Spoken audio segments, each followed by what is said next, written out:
जय भीम नव बुद्धा साथियों। मैं हूं राम लखन और आपका स्वागत है हमारे YouTube channel writing and speech में। और फिर वही पुरानी सदा की बातें हैं। यदि आप हमारे चैनल पर नए हैं तो इस चैनल को सब्सक्राइब करें, शेयर करें, बेल आइकन का बटन दबाएं, जिससे कभी कोई नया वीडियो जब भी अपलोड करते हैं तो इसकी इन्फॉर्मेशन आपको मिल जाएगी। ज़्यादा से ज़्यादा इसको शेयर करें, जिससे कि परम पूज्य बाबा साहब अम्बेडकर का साहित्य ज़्यादा से ज़्यादा लोगों तक पहुंच सके और उनको ये जानकारी मिल जाए कि परम पूज्य बाबा साहब अम्बेडकर के साहित्य से उन्हें किस तरह से लाभ मिल सकता है या कैसे वो लाभान्वित हो सकते हैं और उसमें किस तरह के राइज छिपे हुए हैं जो उन्हें जानना चाहिए। आखिर वो क्या सच है जो सभी जगह नहीं बताया जाता है, जो सिर्फ बाबा साहब अम्बेडकर के साहित्य में मिलता है। खैर, बहुत सारी भूमिका न बांधते हुए आते सीधे टॉपिक पे। आज का टॉपिक है एनालिसिस ऑफ कास्ट का 18वां टॉपिक है अहिंदुओं की जाति प्रथा। अहिंदुओं का सीधा संबंध मतलब जो हिंदू नहीं है, और जो हिंदू नहीं है वो कौन है? वो मुस्लिम है, सिख हैं और ईसाई हैं। बाबा साहब अम्बेडकर बताते हैं कि शुरुआत में मैं इस पर जो है कुछ लिखना नहीं चाहता था, लेकिन जब देखा है कि एक बड़ा समुदाय है और हिंदुओं की जो जाति व्यवस्था उससे तटस्थ ही नहीं है बट हथियारबंद भी है, और उनको हिंदुओं की जातीय व्यवस्था से कोई लेना देना नहीं। कितनी घृणास्पद है, कितनी बेकार है, खराब है, अमानवीय, कैसी भी स्थिति में रहे उससे इनको कोई लेना देना नहीं था। एक तो ये बात हुई। एक बात ये भी हो गई कि कुछ हिंदुओं ने इस बात की दलील दे दी कि सिर्फ जातिवाद हिंदुओं में थोड़ी ना है, वो दूसरों में भी तो है। जातियां और भी जगह तो पाई जाती हैं, और सीधा हवाला दिया कि चाहे सिखों में लीजिए, चाहे मुस्लिम में लीजिए, ईसाइयों में लीजिए, इनमें भी तो जातियां पाई जाती हैं। फिर बाबा साहब अम्बेडकर सोचे कि भाई जब जातियां दूसरी जगह भी पाई जाती हैं तो फिर उनकी स्थिति क्या है उन जातियों की? क्या जैसा व्यवहार जाति के आधार पर हिंदू समाज में किया जाता है, क्या ऐसा ही व्यवहार मुस्लिम, सिख और ईसाइयों में भी होता है? यही जानने के लिए परम पूज्य बाबा साहब अम्बेडकर ने इस व्यवस्था का, इस टॉपिक को अपने एनालिसिस ऑफ कास्ट में जगह दे दी और इसका अध्ययन किया। अध्ययन करने के बाद जो भी चीज़ें थी उन्होंने हमारे सामने रखी, उसी पर चर्चा हुई। बाबा साहब अम्बेडकर कहते हैं कि कोई भी समाज जो है, जिस तरह से बताया जाता है कि सभी में जातियां पाई जाती हैं, इसका मतलब पूर्ण अवस्था में तो नहीं लेकिन बहुलता में ज़रूर पाया जाता है। और जो भी सक्रिय समाज जिसे कह देते हैं, वो सक्रिय समाज में एक खास व्यवस्थाएं होती हैं कि जैसे देखते हैं कोई सक्रिय समाज लेते हैं, और जब सक्रिय समाज की बात करेंगे तो उसमें एक व्यक्ति होगा और समाज भी होगा, और व्यक्ति इधर समाज है, और वो व्यक्ति और समाज के बीच में परिवार है, सामूहिक जीवन है, इसके बाद व्यापार है, बिजनेस है, चोर है, लुटेरे हैं, दुनिया भर की चीज़ें जो है उसमें पाई जाएंगे। ठीक है ना? और ये जो छोटे छोटे गुट पाए जाते हैं, इनकी एक अपनी संहिता होती है जिसके आधार पर वो एक दूसरे जुड़े होते हैं, और जाति के तरह कहीं कहीं पर ज़्यादा मजबूत भी रहते हैं। अब इस तरह से अब देखा जाए कि जिस सक्रिय समाज या आदर्श समाज की हम बात करते हैं, बाबा साहब अम्बेडकर कहते हैं कि आदर्श समाज की बात करनी है तो ये नहीं पूछना चाहिए कि वो कितने गुटों में बटा है, जबकि जानना ये चाहिए कि इसमें बाबा साहब अम्बेडकर बताते हैं कि यदि किसी सक्रिय आदर्श समाज के बारे में जानना है तो उसमें ये नहीं पूछना चाहिए कि उसमें कितने गुट हैं, कितने भागों में बटा है, किस तरह से बटा है। नहीं, उसमें यदि कुछ जानने लायक है तो ये जानने लायक है कि कितने विस्तृत हितों की उसकी पूर्ति की गई है, उसके जो हितों को हो कितने अच्छे ढंग से हितों की पूर्ति की गई है। और ये जानना जरूरी है कि जो सामाजिक संबंध हैं उनमें सक्रियता कितनी है, और जानना ये जरूरी कि उनमें स्वतंत्रता कितनी है। फिर ये जानना जरूरी कि सामाजिक गुटों को जोड़ने और तोड़ने के जो उसमें तंतु पाए गए हैं, होते हैं एक दूसरे को जोड़ने के लिए समाज को, वो कौन ज़्यादा हैं, जोड़ने वाले ज़्यादा हैं या तोड़ने वाले, और जो हैं वो किस स्थिति में हैं, सामूहिक जीवन को किन अर्थों में लिया गया है, जो विशिष्टता परंपरागत है वो सुविधा के लिए या धार्मिक मुद्दों के लिए, ये चीज़ें बहुत जानना जरूरी है। एक चीज़ और बताते हैं बाबा साहब अम्बेडकर, वो ये कहते हैं कि जो अहिंदू हैं उसमें समाज को जोड़े रखने के लिए उसमें तंतु पाए जाते हैं, जो जोड़ने के लिए जो तंतु पाए जाते हैं उसे कालियल जो है उसे ऑर्गेनिक तंतु कहते हैं, और ये ऑर्गेनिक तंतु अहिंदुओं में पाए जाते हैं, हिंदुओं में नहीं पाए जाते। हिंदुओं में तो ये बिल्कुल भी नहीं पाए जाते, क्योंकि इसमें तो देखिए चमार और ब्राह्मण या क्षत्रिय का कोई ताल्लुक नहीं, भंगे के साथ किसी ओबीसी का और दूसरे एससी का कोई ताल्लुक नहीं, वो जाति ही विशिष्ट है। इसलिए जो ऑर्गेनिक तंतुओं की जो बहुलता है वो अहिंदुओं में ज़्यादा है हिंदुओं की अपेक्षा। एक चीज़ और वो बताते हैं कि यदि देखिए देख लेते हैं यहाँ पर, अब यदि जो जातियाँ हैं अहिंदुओं में, अभी मुसलमान को देख लीजिए, कोई मुसलमान चाहे शेख हो, सैयद हो, कुरैशी हो, पठान हो, कोई भी हो, वो अपनी जाति को लांघ सकता है। वो किसी दूसरे समाज में, दूसरी जाति में, मुसलमान की दूसरी जाति में विवाह कर सकता है और उनके साथ वो रह सकता है, किसी तरह के संबंध उनके हो सकते हैं। और ऐसा करने से मुस्लिम समुदाय में या मुस्लिम धर्म में किसी प्रकार की कोई तकलीफ नहीं होती, ना तो उनके मौलाओं को उससे कोई तकलीफ होती है, ना ही उस समाज को कोई दिक्कत होती है, और इसके लिए वो बहुत किसी को दंडित भी नहीं करते, और ये कोई बाध्यता भी नहीं कि आप ऐसा कर नहीं सकते। लेकिन हिंदू समाज में तो आप कभी नहीं कर सकते, जाति को लांघने का कोई तरीका आपके पास नहीं। जाति तो ऐसी बहुमंजिली इमारत के तरीके है हिंदुओं में कि जो जिस जाति में जहाँ पैदा हुआ उसी मंजिल में पैदा होना, वहीं मरना है, वहीं काम खत्म। ना जिंदा में वो बदल सकता है, नीचे आ सकता है, ऊपर जा सकता है, ना मरने के बाद। ये व्यवस्थाएं जो पाई जाती हैं वो हिंदुओं में पाई जाती हैं। अब वही हाल सिख में है। आप सिख को भी, किसी भी जाति का सिख ले लीजिए, उसमें भी कई जातियाँ पाई जाती हैं, लेकिन वो एक दूसरे को नीच नहीं समझते, उनमें रिस्पेक्ट है। लेकिन हिंदुओं में ऐसा नहीं है। हिंदू यदि जाति को लांघता है तो वो जाति से क्या कर दिया जाएगा, बाहर कर दिया जाएगा। और बाहर, और जाति के बंधन भी है, वो जाति को तोड़ नहीं सकता।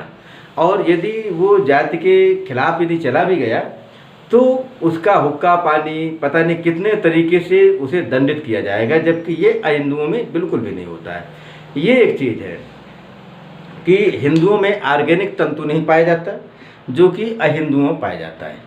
हिंदुओं में धार्मिक पवित्रता ज़्यादा होती है जो कि अहिंदुओं में नहीं होती। किसी भी मुसलमान या सिख को ले ले या ईसाई को, इनके यहाँ धार्मिक पवित्रता कोई मायने नहीं रखती खास, कि यदि किसी भी मुसलमान ने, सैयद ने या सुन्नी ने शिया के साथ कोई संबंध स्थापित कर लिया तो धार्मिक रूप से पवित्र हो गया, ऐसा कुछ भी नहीं है। लेकिन हिंदुओं में ऐसा है, उनमें धार्मिक पवित्रता होने के कारण फिर पवित्र होने के लिए बड़े संघर्ष करने पड़ते हैं, और यहाँ ऐसा कुछ होता नहीं है। यहाँ पर ना तो जाति कट्टर है, ना इनका धर्म कट्टर है। कि अब यदि कोई भी मुस्लिम या सिख अपने जाति में, अपने एक जाति से दूसरी जाति में यदि चला जाता है तो यहाँ कोई प्रॉब्लम नहीं है। इस धर्म के अंदर कुछ भी किसी तरह की कोई दिक्कत नहीं, क्योंकि इनका जो समाज को जोड़ने वाला तंतु है, ऑर्गेनिक तंतु, बहुत मजबूत पाया जाता है। वो एक दूसरे को जोड़े रखता है, बनाए रखता है, मेंटेन रखता है। हिंदू में ऐसा नहीं होता। अब देखिए यहीं पर देख लेते, यदि किसी मुसलमान कोई मिल जाता है आपको और आप उससे पूछे भाई आपका नाम क्या है, वो बता दे भाई मेरा नाम जो है तो जावेद खान है। अब फिर उससे क्या पूछेंगे आप कौन हैं, शिया हैं कि सुन्नी हैं, शेख हैं, सैयद हैं, कुरैशी, क्या मतलब आपको। अभी वही चीज़ किसी से पूछ दीजिए, ये कोई सिख मिल जाता है सरदार से, किसी से पूछ दे भाई, वो अपने बता दे भाई मैं सरदार हूँ, तो फिर सिख हूँ, तो इसके बाद जोगिंदर सिंह नाम बता दिया, तो फिर आप बिल्कुल भी नहीं पूछेंगे आप कौन हैं, किस जाति से हैं, कैसे हैं, वही लेना देना आपका नहीं है। लेकिन वहीं गलती से आप ईसाई से पूछ दीजिए, फिर हिंदू से पूछ दीजिए। आप कोई मान लेते हैं अपना नाम राजकुमार बता देता है या शिव कुमार बता देता है, तो जब तक उसकी जाति नहीं जान ली जाएगी तब तक वो आदमी संतुष्ट नहीं होगा। भाई कौन है, आगे क्या लिखते हैं, पीछे क्या लिखते हैं, फिर कुल मिला के वो जाति उपजाति सब जानना चाहता है वो, इसलिए चूँकि उसके आधार पर ही वो रिस्पेक्ट करना चाहता है। अब इसके आगे आ जाइए और आगे देखते हैं हिंदू व्यू ऑफ लाइफ। अब कुछ हिंदुओं का मानना है कि जो भी व्यवस्था है वो ठीक है और हजारों साल से चली आ रही हैं, तो ऐसे थोड़ी चली आ रही हैं, इनमें कुछ ना कुछ दम रही होगी तभी तो है। अब हिंदू व्यवस्था में इतना ही काबिलियत ना होती तो कैसे बना रहता, हजारों साल से चला आ रहा है, तो कुछ ना कुछ तो इसकी खास विशेषता होगी तभी तो बना हुआ है आज तक, और नहीं तो ख़त्म ना हो जाता। ये कुछ लोगों का मानना है। उसी में एक है यहाँ पर Hindu view of life, Hindu view of life. ये पुस्तक आपने पढ़ी हो या सुनी हो, इसके राइटर हैं प्रोफेसर एस राधाकृष्णन, और यही ये कहते हैं राधाकृष्णन,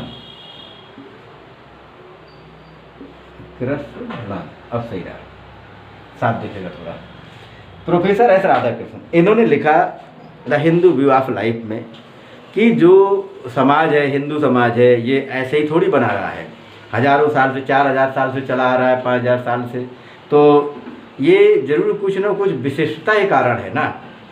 बाबा साहब अम्बेडकर कहते हैं कि किसी बात को इसलिए नहीं मान लिया जाएगा कि वो राधा कृष्णन जी कह रहे हैं, बड़े बुद्धिमान आदमी, उन्होंने कह लिया सब कुछ सही है। सोचने वाली बात है कि अस्तित्व में किसी भी तरीके से बना रहा जा सकता है। अब अस्तित्व में तो आज शूद्र भी है, तो क्या ये अच्छी स्थिति में है? नहीं, इसका भी एक अपना कंप्रोमाइज़ है, नहीं तो ख़त्म हो जाता। अब समस्या इस बात की है कि एक जीत हासिल करके भी जिंदा रहा जा सकता है, हार के भी जिंदा रहा जा सकता है, आत्मसमर्पण करके जिंदा रहा जा सकता है। इम्पोर्टेंट चीज़ ये है कि आप किस कीमत पर जिंदा, किस सामाजिक वैल्यू पर, किस रिस्पेक्टिव वैल्यू पर आप जिंदा हैं, इम्पोर्टेंट चीज़ ये है। मतलब ये नहीं कि आप जिंदा हैं। यदि कोई व्यवस्था जिंदा है, इसका मतलब है कि वो खराब अवस्था में भी जिंदा रह सकती है, जरूरी नहीं कि अच्छी अवस्था में जिंदा हो। यदि जाति व्यवस्था बनी हुई है तो इसका मतलब ये नहीं है कि वो अपनी काबिलियत के कारण बनी हुई है, ऐसा बिल्कुल भी नहीं है। यहाँ पर जो भी राजा महाराजा है जिन्होंने आक्रमण किया, तो क्या उनके सामने आत्मसमर्पण नहीं किया? आज बिना जीते हुए आत्मसमर्पण कर करके, अधीनता स्वीकार करके, गुलामी करके यदि कोई व्यवस्था जिंदा है तो उसे जीवित नहीं कहा जा सकता, क्योंकि वो अच्छी अवस्था में नहीं है। इसीलिए बाबा साहब अम्बेडकर बताते हैं कि जिंदा रहने के लिए बहुत सारे तरीके हो सकते हैं, लेकिन स्वाभिमान के साथ जिंदा रहना भी एक तरीका है।